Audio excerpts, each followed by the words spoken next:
Assalomu alaykum azizlar, yaxshimisizlar? Yaxshi o'tiribsizlarmi? Sizlar bilan ancha bo'ladi video olmaganimga.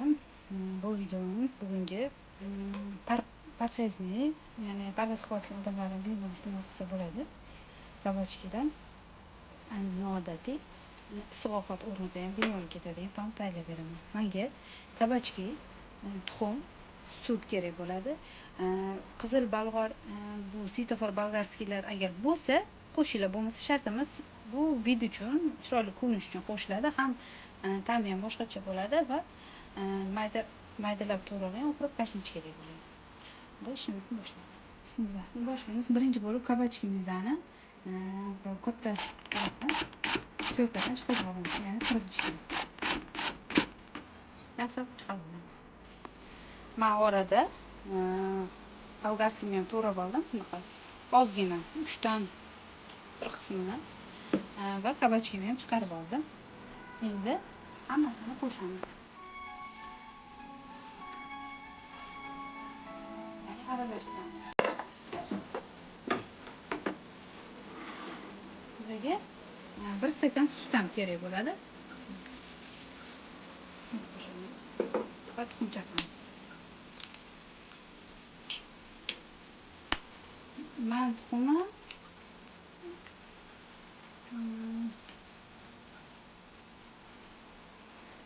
7 ta tuxum, chunki tuxumlar bunaqa katta emas. Agar katta bo'lsa, katta kichigiga qarab turib qo'shaverasizlar. Agar buninglar balon bo'lishini xohlasanglar, tuxumni ko'proq qo'shasizlar. Agar yo'q, menga o'rtacha bo'ladi desanglar, ozrog'ini qo'shaverasizlar. Endi tuz ta'bga qarab, tabiiyligiga qarab qo'shaverasizlar. Qo'shdim, bir qoshiq qo'shdim. Endi aralashtiramiz.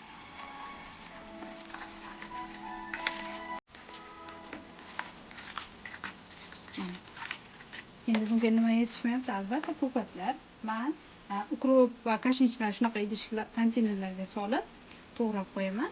Yuvib tozalab, shunaqa paytda oson tezda qilib olaman.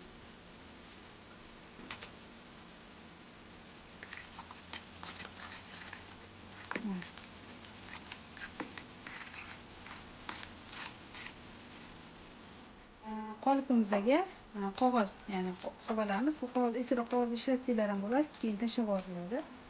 Endi buni yog'lab olamiz, yaxshilab hamma joyini. Hamma joyini yog'lab olganimizdan keyin nachikamizni solamiz. Mana nachinkamizni solamiz, yog'lab oldim men.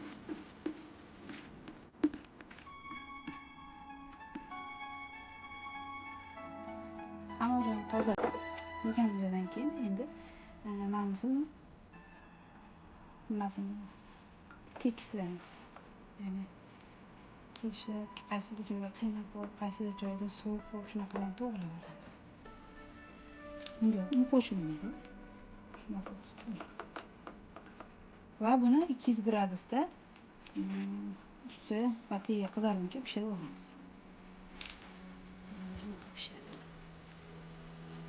Ustlari qizaradi, hozir taglari bilan pishadi. Mana pishib bo'ldi. Endi buni so'tga qo'yamiz. Mana shunaqa chiroyli bo'ladi. Va ta'mi ham uylarda hidi urib ketadi. Hozir so'vigandan keyin ozgina bosiladi, ya'ni pasayadi. Mana nimamiz sovidi. Bu orqa taraf osongina chiqib ketadi. Hozir buni teng ikkiga bo'lib olamiz.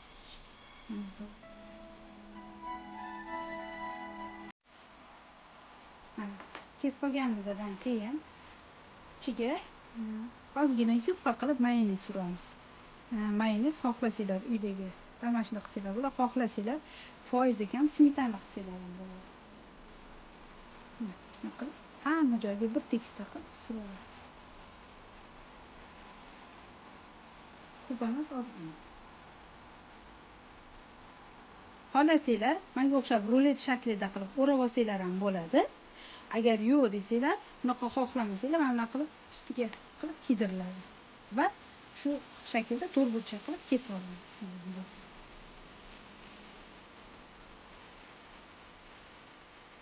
fantaziya o'zinglarda. Mana azizlarim, hamma o'zini xohishiga qarab video qiladi. Bu yog'i o'zinglardan. Bu videolarim sizlarga manzur bo'lganini umid yanagi videolarimni ko'rishguncha va o'z fikrlaringizni kommentariyada yozishlaringizni so'rab qolaman. Like bosishni unutmanglar.